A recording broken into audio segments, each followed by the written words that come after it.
12 ज्योतिर्लिंगों में एक प्रमुख महाकाल ज्योतिर्लिंग का क्या है इतिहास और पौराणिक कथा। यहां पर कब हुई थी शिवलिंग की स्थापना, किसने की थी और कहां है बाबा महाकालेश्वर की कथा। भगवान महाकालेश्वर उज्जैन में राजाधिराज के रूप में विराजित हैं। उज्जैन में महाकालेश्वर भगवान कब, क्यों और कैसे विराजित हुए, जानिए राजा चंद्रसेन की कथा। कैसे राम भक्त हनुमान ने प्रकट होकर घोषणा की, कैसे एक बालक की वजह से भगवान शिव महाकाल के रूप में विराजित होने को राजी हुए। आओ जानते हैं सभी कुछ विस्तार से। उज्जैनी में राजा चंद्रसेन का राज था। वह भगवान शिव का परम भक्त था। शिव गणों में मुख्य मणिभद्र नामक गण उसका मित्र था। एक बार मणिभद्र ने राजा चंद्रसेन को एक अत्यंत तेजोमय चिंतामणि प्रदान की। चंद्रसेन ने इसे गले में धारण किया तो उसका प्रभामंडल तो जगमगा ही उठा, साथ ही दूरस्थ देशों में उसकी यश कीर्ति बढ़ाने लगी। उस मणि को प्राप्त करने के लिए दूसरे राजाओं ने प्रयास आरंभ कर दिए। कुछ ने प्रत्यक्षतः मांग की, कुछ ने विनती की। चूंकि वह राजा की अत्यंत प्रिय वस्तु थी, अतः राजा ने वह मणि किसी को नहीं दी। अंततः उन पर मणि आकांक्षी राजाओं ने आक्रमण कर दिया। शिवभक्त चंद्रसेन भगवान महाकाल की शरण में जाकर ध्यानमग्न हो गया। जब चंद्रसेन समाधिस्थ था तब वहां कोई गोपी अपने छोटे बालक को साथ लेकर दर्शन हेतु आई। बालक की उम्र थी 5 वर्ष और गोपी विधवा थी। राजा चंद्रसेन को ध्यानमग्न देखकर बालक भी शिव की पूजा हेतु प्रेरित हुआ। वह कहीं से एक पाषाण ले आया और अपने घर के एकांत स्थल में बैठकर भक्तिभाव से शिवलिंग की पूजा करने लगा। कुछ देर पश्चात उसकी माता ने भोजन के लिए उसे बुलाया, किंतु वह नहीं आया। फिर बुलाया, वह फिर नहीं आया।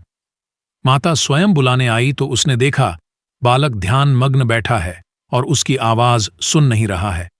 तब क्रुद्ध हो माता ने उस बालक को पीटना शुरू कर दिया और समस्त पूजन सामग्री उठाकर फेंक दी।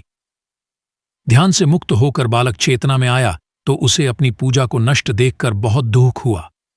अचानक उसकी व्यथा की गहराई से चमत्कार हुआ। भगवान शिव की कृपा से वहां एक सुंदर मंदिर निर्मित हो गया।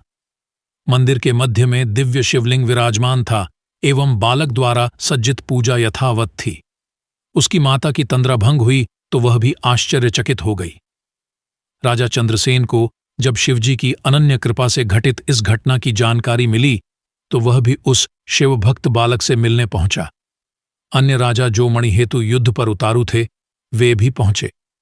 सभी ने राजा चंद्रसेन से अपने अपराध की क्षमा मांगी और सब मिलकर भगवान महाकाल का पूजन अर्चन करने लगे। तभी वहां राम भक्त श्री हनुमान जी अवतरित हुए और उन्होंने गोप बालक को गोद में बैठाकर सभी राजाओं और उपस्थित जनसमुदाय को संबोधित किया। रते शिवम नान्यतमा गतिरस्ति शरीरिणाम एवं गोप सुतो दिष्टया शिव पूजां विलोक्य च अमंत्रेणापि संपूज्य शिवम शिवम वाप्तवान एष भक्तवरः शंभोर्गोपाणां कीर्तिवर्धनः इह भुक्त्वा खिलान् भोगानन्ते मोक्षमवाप्स्यति अस्य वंशेस्तमभावी नंदो नाम महायशाः प्राप्स्यते तस्य पुत्रत्वं कृष्णो नारायण स्वयं डान। अर्थात शिव के अतिरिक्त प्राणियों की कोई गति नहीं है। इस गोप बालक ने अन्यत्र शिव पूजा को मात्र देखकर ही बिना किसी मंत्र अथवा विधि विधान के शिव आराधना कर शिवत्व सर्वविध मंगल को प्राप्त किया है। यह शिव का परम श्रेष्ठ भक्त समस्त गोपजनों की कीर्ति बढ़ाने वाला है। इस लोक में यह अखिल अनंत सुखों को प्राप्त करेगा व मृत्युपरांत मोक्ष को प्राप्त होगा। इसी के वंश का 8वां पुरुष महायशस्वी नंद होगा, जिसके पुत्र के रूप में स्वयं नारायण कृष्ण नाम से प्रतिष्ठित होंगे।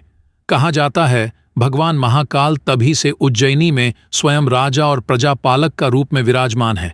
हमारे प्राचीन ग्रंथों में महाकाल की असीम महिमा का वर्णन मिलता है। महाकाल साक्षात राजाधिराज देवता माने गए हैं। आपको कैसी लगी हमारी यह जानकारी? हमें कमेंट बॉक्स में जरूर बताएं और इसी तरह की रहस्यमयी बातों को जानने के लिए हमारे चैनल को सब्सक्राइब जरूर करें और बेल आइकॉन के बटन को दबाना न भूलें ताकि आपको नोटिफिकेशन मिल सके।